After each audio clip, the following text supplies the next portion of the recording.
Shalom, shalom. First and foremost, giving all praises, glory, and honor to Yahweh, Ba'ashem, Yahweh Shai, Ba'ashem, Kakodash. Double honors to the elders and apostles of Great Millstone. Salutations to the icon pushing his truth with sincerity and charity, risking their lives and freedom to do so. The title today is going to be Talk About It, and I don't think I'm going to change that title. I think I'm sticking with that one. The subject is basically bringing out things rather than keeping them in, show sincerity. And I'm gonna just go into the different, because it's kind of manifold saying that. And this is my personal quote that I like to say all the time. If you notice on my community page, I repost a lot of things that brothers post, whether it be their videos or their own posts on their community page, and I say hashtag talk about it. So I'll start with 1 Corinthians 15, chapter 15, verse 33. Be not deceived, evil communications corrupt good manners. So if communications, the word communications go into lifestyle, but if that corrupts good manners, if you're doing it wrongfully, imagine what good communications would be. Okay, if you speaking out truthfully, if you showing forth sincerity, right, in your speech, right, in your lifestyle, it will create good manners if you have good communications, talking about it, right, rather than if you out deceiving, bearing false witness. That's evil speech, but it's also evil lifestyle, and that eventually is gonna come forth to show, because like I'm gonna quote a lot of worldly quotes I'm gonna quote some worldly quotes on the side of these scriptures, but they say in the world that the longer you let someone talk, they'll tell on themselves.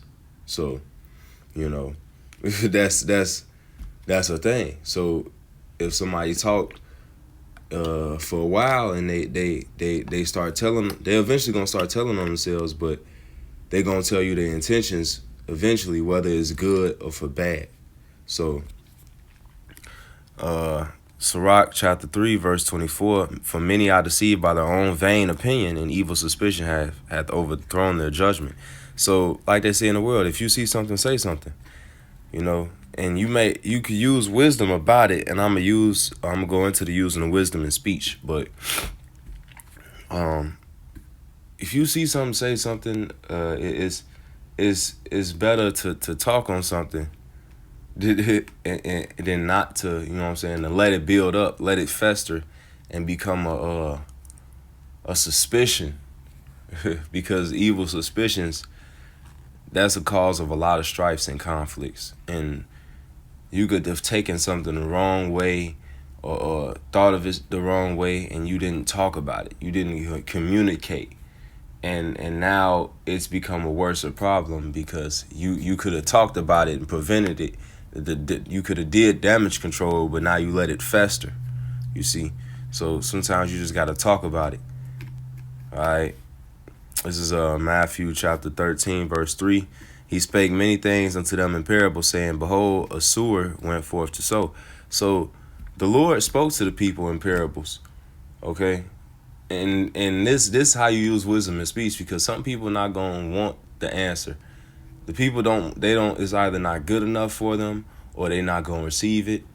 But when you have to give an answer, sometimes you gotta talk in part. Sometimes you have to talk in parables. Just so you can say that, you know what I'm saying? You did tell them in a way. There's a way to use this in speech. When you out in the world and when you want to share this truth, but you don't want to share the truth, how you say, put yourself in a harmful predicament, or expose yourself, because you have to walk in wisdom, right? As sheep sent among the wolves, be as wise as serpent, harmless as doves. You can't be going around and telling everybody that you in the truth or that you believe. You can't do that. But if you find somebody that you feel like might believe, you drop a couple nuggets. You drop a couple little gems and stuff without saying the whole truth. You talk about it, basically, but you use wisdom. So this is Ecclesiastes chapter 5, verse 1. Keep thy foot when thou goest into the house of Yahweh, and be more ready to hear than to give sacrifice of fools, for they consider not that they do evil. So you can overtalk. You don't want to be over talkative. Because, yeah, closed mouths don't get fed, but you also don't want to overdo it. So talking about it is a righteous thing. But if you over talking, you could be doing an over righteous deed and giving a sacrifice of a fool. Remember, obedience is better than sacrifice, according to the scripture. But hopefully I got out everything that I want to talk about. That's kind of my favorite little quote. I'll be saying that often, but that's why I be saying it, because it's a sincere thing. And when you have the evil that rule the world, they hide information, they censor information, they take down our videos because they don't want to talk about it. The prophets that are preaching this day are talking about it, and they're being silenced and censored. Videos are being taken down. Hey, we're being labeled as anti-Sem, H-mophobic, and all kinds of madness, because these people don't want to talk about it. They want to continue living a lie. So with that being said, hopefully it was edifying. I want to give all praises, glory, and honor to Yahweh, Ba'ashem, Yahweh Shai, Shalom, and Abba Ball.